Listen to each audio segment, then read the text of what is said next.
আল্লাহ পাক তাবারক ও তাআলার দরবারে লাখো কোটি শুকর, এই মহান রব্বুল আলামিন আজকের এই পবিত্র জুমার দিন আমাদেরকে কবুল আর মঞ্জুর করে আল্লাহ পাক রব্বুল আলামিন আল্লাহ তাআলার মহান হুকুম জুমার নামাজ আদায় করার উদ্দেশ্যে আল্লাহ পাকের ঘর পর্যন্ত আসার তৌফিক দান করেছেন। এজন্য শুকরিয়াতান বলি আলহামদুলিল্লাহ। আলহামদুলিল্লাহ বললে কে খুশি হয়? কে খুশি হয়? আল্লাহ পাক খুশি হয়। তো আমাদের জীবনটাই পরিচালনা করতে হবে আল্লাহ পাকের রেজামন্দির জন্য, কারণ এই জগৎ থেকে আমাদের চলে যেতে হবে। যদি আল্লাহ পাকের রেজামন্দি অর্জন করে আমরা যেতে পারি, তাহলে আমাদের জন্য সেখানে রয়েছে সুখময় জান্নাত। আল্লাহ পাক রব্বুল আলামিন আমাদের উপরে খুশি হয়েছেন, সেজন্যই তো আমরা মসজিদে আসার সুযোগ পেয়েছি। যদি আল্লাহ পাক আমাদেরকে পছন্দ না করতেন, ভালো না বাসতেন, আমাদের উপরে খুশি না হতেন, তাহলে আমরা আল্লাহ পাকের ঘরে আসার মতো সুযোগ পাইতাম না। আল্লাহ তাআলা আমাদের এই খুশনসিব দান করতেন না। হাজারো মানুষ, লক্ষ কোটি কোটি মানুষ এই জুমার দিন আপনার আমার মতো মুসলমানের ঘরের সন্তান দেখবেন ঘুরে বেড়াইতেছে, নামাজের প্রতি কোনো গুরুত্ব নাই, আল্লাহ পাকের ভয় ভীতি বলতে দিলের মধ্যে কিচ্ছু নাই, অথচ তারা মুসলমানের ঘরের সন্তান। আমার বন্ধুগণ, সেই শ্রেণীর মানুষদেরকে আল্লাহ পাক রব্বুল আলামিন মসজিদের বাইরে রেখেছেন, আর আমাদেরকে আল্লাহ পাক সেখান থেকে মসজিদের ভিতরে ঢুকায় দিয়েছেন। এর চাইতে আনন্দের বিষয় আর থাকতে পারে না। আমার বন্ধুগণ,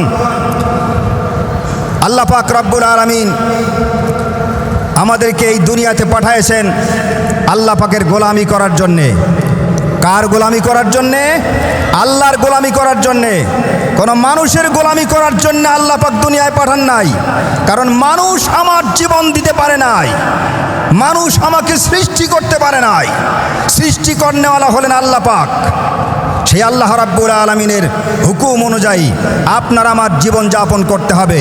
সে আল্লাহ পাকের নির্দেশ অনুযায়ী আপনার আমার সময় পার করতে হবে। আপনার আমার দুনিয়ায় চলার পথ আল্লাহ পাকের কোরআনের নির্দেশ অনুযায়ী চলতে হবে, রাসূল পাক সাল্লাল্লাহু আলাইহি ওয়াসাল্লামের আদর্শের ভিতরে থেকে। আল্লাহর নবীর আদর্শের বাইরে চলে গেলে, যদি আল্লাহ পাকের হুকুম মানি, শুধু আল্লাহর নবীর আদর্শ ছাড়া আল্লাহর হুকুম মানা যায় না। এটা বিশ্বাস হয়? আল্লাহ পাক রব্বুল আলামিন কি সুন্দর কালেমার মধ্যে বলে দিয়েছেন, আল্লাহর নামের সাথে রাসূল পাক সাল্লাল্লাহু আলাইহি ওয়াসাল্লামের নাম অ্যাটাচড করে দিয়েছেন, জয়েন করে দিয়েছেন। আল্লাহ রাব্বুল আলামিন বলেছেন, লা ইলাহা ইল্লাল্লাহু মুহাম্মাদুর রাসূলুল্লাহ, লা ইলাহা ইল্লাল্লাহ, লা ইলাহা ইল্লাল্লাহ, লা ইলাহা ইল্লাল্লাহ, লা ইলাহা ইল্লাল্লাহ, লা ইলাহা ইল্লাল্লাহ, লা ইলাহা ইল্লাল্লাহ, লা ইলাহা ইল্লাল্লাহ, লা ইলাহা ইল্লাল্লাহু মুহাম্মাদুর রাসূলুল্লাহ সাল্লাল্লাহু আলাইহি ওয়াসাল্লাম। আমি আপনাদেরকে বলেছি যে আল্লাহর নবীর আদর্শ ছাড়া আল্লাহর হুকুম মানা যায় না। কিভাবে এটা?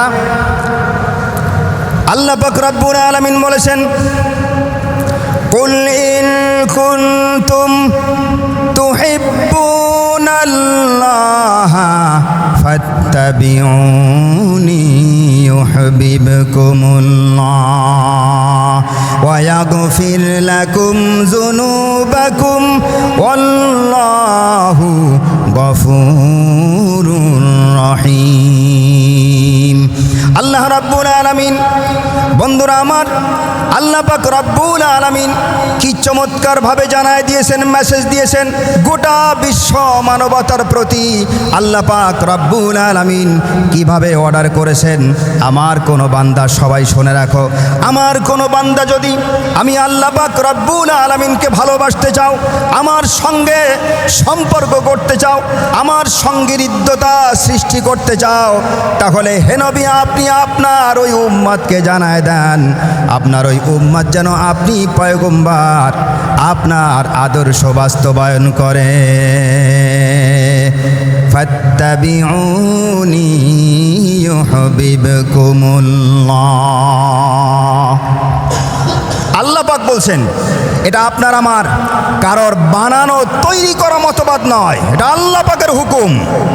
আল্লাহ বলেছেন যে আমাকে ভালোবাসতে হলে আমার নবীকে অনুসরণ করা ছাড়া আমি আল্লাহ পাক রব্বুল আলামিন পর্যন্ত পৌঁছানো যাবে না। আপনি জানায় দেন, এই মেসেজ আপনার গোটা বিশ্ব উম্মতে মুহাম্মাদের মধ্যে পৌঁছে দেন। এটা আল্লাহ পাক কোরআনের মধ্যে উল্লেখ করেছেন। বন্ধুগণ,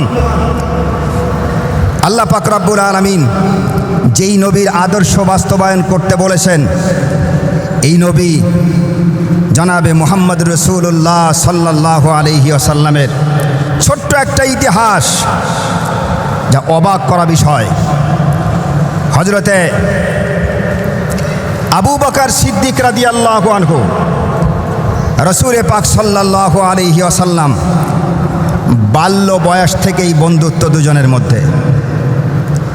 হযরতে আবু বকর রাদিয়াল্লাহু আনহু 2 বছরের ছোট, রাসূল পাক সাল্লাল্লাহু আলাইহি ওয়াসাল্লাম 2 বছরের বড়। অর্থাৎ আবু বকর রাদিয়াল্লাহু আনহুর বয়স যখন 16, রাসূল পাক সাল্লাল্লাহু আলাইহি ওয়াসাল্লামের বয়স তখন 18। ঠিক এই সময় হযরতে আবু বকর সিদ্দিক রাদিয়াল্লাহু আনহু শাম দেশে গেছেন, ব্যবসায়িক উদ্দেশ্য নিয়ে গেছেন ব্যবসা করতে। সেখানে যাওয়ার পরে ঘুমের মধ্যে একটা স্বপ্নে দেখলেন। এই স্বপ্নের ব্যাখ্যা করার জন্যে সেখানকার ধর্মযাজক, সেখানের পাদ্রী যে ছিল তার কাছে উপস্থাপন করলেন যে আমি এই স্বপ্নে দেখেছি, আপনার কাছে তার ব্যাখ্যার জন্য এসেছি। বাইরা আমার, ধর্মযাজক জিজ্ঞাসা করলেন, মানান্তা, তোমার পরিচয় কি, তোমার নাম কি? হযরত আবু বকর বললেন, আনা আবু বকর। মিনাইনা জিতা, কোত্থেকে এসেছো তুমি, তোমার বাড়ি কোথায়?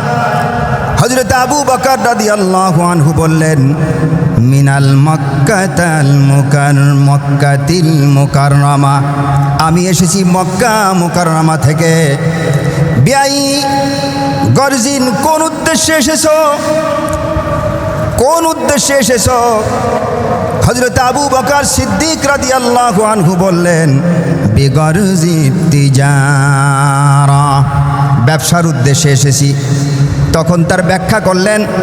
ওই পাদ্রী বললেন, শুনে রাখো, তোমার এই স্বপ্নের ব্যাখ্যা হলো অতি সত্বর তোমার মক্কা নগরীতে একজন নবীর আবির্ভাব হবে, যিনি হবেন শেষ নবী। আর সেই নবীর জীবদ্দশায় তুমি হবে তার প্রধান উজির, আর তার ইন্তেকালের পরে তুমি হবে তার প্রধান খলিফা। বন্ধুগণ, এই স্বপ্নের ব্যাখ্যা হযরতে আবু বকর সিদ্দিক রাদিয়াল্লাহু আনহুর বয়স 38-এ পৌঁছে গেছে। এতদিন পর্যন্ত গোপন রেখেছেন, কাউকে বলেন নাই, নিজের মধ্যে রেখে দিয়েছেন। দেখি ধর্মযাজকের এই ব্যাখ্যা বিশ্লেষণ, এটার বাস্তবতা কবে হয় এটা দেখতে হবে। বন্ধুগণ, যখন আবু বকরের বয়স 38-এর কোঠায়, রাসূল পাক সাল্লাল্লাহু আলাইহি ওয়াসাল্লাম বয়স তখন 40-এর কোঠায়, 2 বছরের আগপাস 40-এর কোঠায়। বন্ধুগণ, রাসূল পাক সাল্লাল্লাহু আলাইহি ওয়াসাল্লাম এই মুহূর্তে মক্কা নগরীতে নবুয়তের দাবি করলেন যে আল্লাহ রাব্বুল আলামিন আমাকে নবী হিসাবে নির্বাচন করেছেন। জোরে বলুন সুবহানাল্লাহ। আস্তে আস্তে করে এই সংবাদ হযরতে আবু বকর সিদ্দিক রাদিয়াল্লাহু আনহু পর্যন্ত পৌঁছে গেল। এবার আবু বকর রাদিয়াল্লাহু আনহুর ভিতরে সেই চেপে রাখা গোপন স্বপ্নের ব্যাখ্যা বাস্তবায়ন করার সুযোগ এসেছে। এখন হযরতে আবু বকর সিদ্দিক রাদিয়াল্লাহু আনহু বিশ্বনবী মুহাম্মদ রাসূলুল্লাহ সাল্লাল্লাহু আলাইহি ওয়াসাল্লামের দরবারে হাজির। এসে বললেন, মাদ-দলিলু ইযা মা তাদঈ, মুহাম্মদ সাল্লাল্লাহু আলাইহি ওয়াসাল্লাম, আপনি যে নবুয়তের দাবি করেছেন তার প্রমাণ আর দলিল কি আমার সামনে প্রকাশ করা লাগবে? ভাইরা আমার, আল্লাহর পয়গম্বর বললেন, আবু বকর, রুয়াকাল্লাতি রাআইতাহা বিশাম, আবু বকর, আমার নবুয়তের প্রমাণ হলো তুমি শাম দেশে গিয়ে যে স্বপ্ন দেখেছিলে ওই স্বপ্নটাই হলো আমার নবুয়তের প্রমাণ। আল্লাহু আকবার। কেউ কি জানে 38 বছর গোপন রেখেছেন, আল্লাহর পয়গম্বর কেউ বলেন নাই যে আমি এই স্বপ্নে দেখেছি আপনার নবুয়তের ব্যাপারে, আমি আপনার সামনে প্রকাশ করতেছি, প্রকাশও করে নাই। আল্লাহর পয়গম্বর বলে দিলেন। কে জানায় দিয়েছেন? আল্লাহ পাক রব্বুল আলামিন হযরতে জিবরিল আলাইহিস সালাতু ওয়াস সালামের মাধ্যমে জানায় দিয়েছেন যে আবু বকর আসতেছে আপনার নবুয়তের যাচাই করার জন্যে, প্রমাণ নেওয়ার জন্যে আসতেছে। অতএব আপনি এই কথাটাই, এই স্বপ্নের বিষয়টা আপনি তার সামনে উপস্থাপন করবেন, আপনার আর কিছু প্রয়োজন হবে না। ভাইরা আমার, যখন বিশ্বনবী জনাবে মুহাম্মদ রাসূলুল্লাহ সাল্লাল্লাহু আলাইহি ওয়াসাল্লাম হযরতে আবু বকর সিদ্দিক রাদিয়াল্লাহু আনহুকে স্বপ্নের ব্যাখ্যার ব্যাপারে জানায় দিলেন, তোমার এই স্বপ্ন হলো আমার নবুয়তের প্রমাণ, তখন হযরতে আবু বকর সিদ্দিক রাদিয়াল্লাহু আনহু অন্য কোনো চিন্তা না করে কব্বালা আইনাই, আল্লাহর পয়গম্বরের দুই চোখের মাঝখানে, ভুরুর মাঝখানে চুমা দিলেন, যার প্রমাণের দরকার নাই।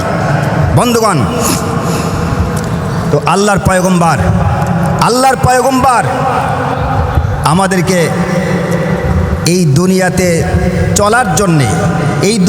চলার জন্যে দিক নির্দেশনা দিয়েছেন। আল্লাহ পাক বলেছেন আমার নবীর অনুসরণ করো, আর রাসূল পাক সাল্লাল্লাহু আলাইহি ওয়াসাল্লাম বলেছেন যে আমি দুনিয়াতে এসেছি আমার পিতা ইব্রাহিম আলাইহিস সালাতু ওয়াস সালামের দোয়ার বরকতে। জোরে বলুন সুবহানাল্লাহ। আল্লাহর নবী বলেছেন যে আমার পিতা ইব্রাহিম, আল্লাহর নবী বলেছেন আমার পিতা ইব্রাহিম। তাহলে ইব্রাহিম আলাইহিস সালাতু ওয়াস সালামকে পিতা হিসাবে ঘোষণা করেছেন কে ঘোষণা করেছেন? ইব্রাহিম আলাইহিস সালাতু ওয়াস সালাম হলেন জাতির পিতা। কোরআনের মধ্যে আল্লাহ পাক বলেছেন মিল্লাতা আবিকুম ইব্রাহিম হুয়া সাম্মাকুমুল মুসলিমিন।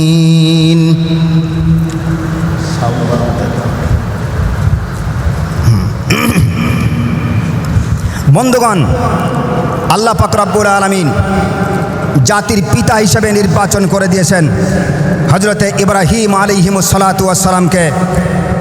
সমস্ত গোটা মুসলিম মানবতার জাতির পিতা হলেন ইব্রাহিম আলাইহিস সালাতু ওয়াস সালাম। আমাদের ধর্মীয় পিতার নাম কি? আমরা কথা বলতে ভয় পাই নাকি? কথা বলতে ভয় লাগে? মুসলমানদের জাতির পিতা কে? ইব্রাহিম আলাইহিস সালাতু ওয়াস সালাম। এ কথা স্পষ্টভাবে বলতে হবে। কে নির্বাচন করেছেন? আল্লাহ পাক নির্বাচন করে দিয়েছেন। অতএব নির্দ্বিধায় নির্ভয়ে বলতে হবে জাতির পিতা হলেন ইব্রাহিম আলাইহিস সালাতু ওয়াস সালাম। ইব্রাহিম আলাইহিস সালাতু ওয়াস সালাম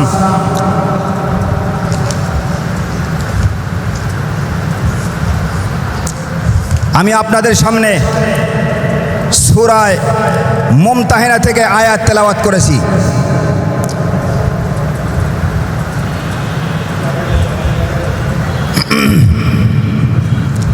আল্লাহ পাক রব্বুল আলামিন এই কোরআনের আয়াত দিয়ে আমাদেরকে কি শিক্ষা দিয়েছেন? আল্লাহ পাকের কালামের প্রত্যেকটি আয়াত প্রত্যেকটি মানুষের জন্য শিক্ষা, জাতির জন্য শিক্ষা, সমাজের জন্য শিক্ষা, রাষ্ট্রের জন্য শিক্ষা। এটা বন্ধুগণ, যদি আমরা এই কোরআন আমাদের রাষ্ট্রে 1 মাসের জন্য বাস্তবায়ন করতে পারতাম, কোরআনের বিধান, কোরআন সুন্নাহর শাসন ব্যবস্থা, তাহলে এদেশের মানুষ 1 মাসের জন্য শান্তি এবং স্বাধীনতা পেত। কি বলেন, ঠিক কিনা? শান্তি পাইত এবং স্বাধীনতার মধ্যে জীবনযাপন করত। কিন্তু এই কোরআন সুন্নাহর বিধান চালু না থাকার কারণে, কোরআনকে আমরা ঘরের মধ্যে ঢুকায় দেওয়ার কারণে বাইরে আমরা গোলামি করি, ঘরের মধ্যে এসে স্বাধীনতা দেখাই। আসলে স্বাধীনতা ছিল বাইরে, আমার স্বাধীনতা থাকবে, যেহেতু আমার স্বাধীনতা, আমার এটা জন্মগত অধিকার, এটা আমার রাষ্ট্রীয় অধিকার। স্বাধীনতা এটা হলো আমার সাংবিধানিক অধিকার। এটা, এই স্বাধীনতাকে কেউ খর্ব করতে পারবে না, কেউ ছিনায় নিতে পারবে না।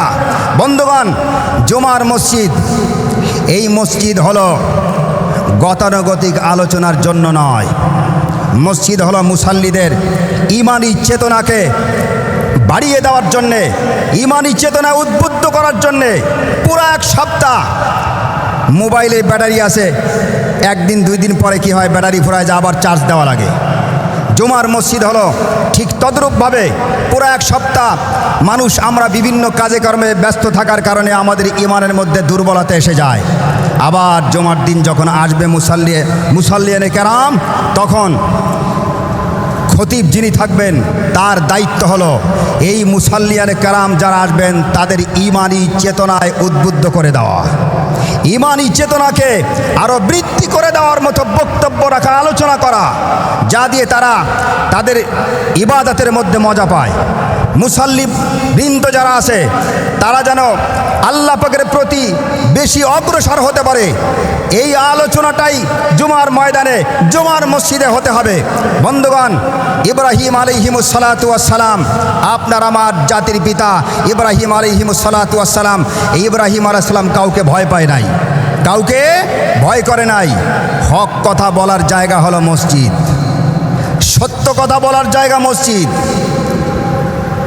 এজন্যে মসজিদ, প্রত্যেকটা